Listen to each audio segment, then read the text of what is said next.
பாண்டியன் எல்லாருக்கிட்டையும் சொல்றாரு, போலீஸ் ஸ்டேஷன்ல குமரவேலு பேர்ல கம்ப்ளைண்ட் கொடுக்கலான்னு நான் யோசிச்சுக்கிட்டு இருக்கேன். இத கேட்ட பாண்டியன் குடும்பத்தை சேர்ந்த அத்தனை பேரும் ஒத்துக்கிறாங்க.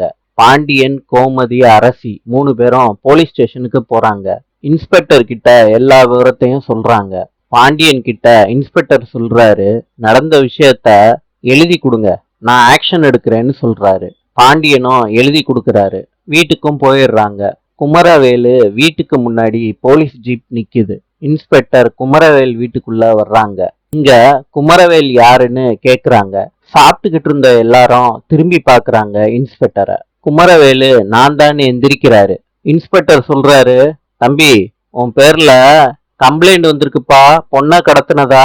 குமரவேலு கேட்டுட்டு பதட்டமாயிடுறாரு. வீட்டுல உள்ளவங்க எல்லாம் பதட்டப்பட ஆரம்பிக்கிறாங்க. குமரவேலு சரணடைய மறுக்கிறாரு. ஓட ஆரம்பிக்கிறாரு வீட்டை விட்டு. போலீஸும் வளைச்சு குமரவேலுவை பிடிக்கிறாங்க.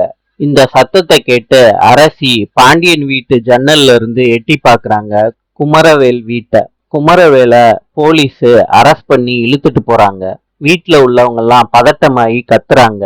இந்த சத்தம் கேட்டு பாண்டியன் வீட்டுல இருக்கவங்க அத்தனை பேரும் வெளியே வந்து நிக்கிறாங்க. குமரவேலோட அம்மா, என் பிள்ளைய கூட்டிட்டு போகாதீங்கயா, ஜீப்ல ஏத்தாதீங்கயான்னு கெஞ்சுறாங்க போலீஸ்காரங்க கிட்ட. போலீஸ்காரங்க கேட்காம குமரவேலை அரெஸ்ட் பண்ணி ஜீப்ல கூட்டிட்டு போறாங்க. அப்ப குமரவேலு அவங்க அம்மா கிட்ட சொல்றாங்க, அம்மா பயப்படாதீங்கம்மா, நான் வந்துருவேன்னு சொல்லிட்டு போறாரு ஜீப்ல. பாண்டியனை சக்திவேல் குடும்பத்துக்காரங்க முறைச்சு பாக்குறாங்க. நாளை சந்திப்போம்.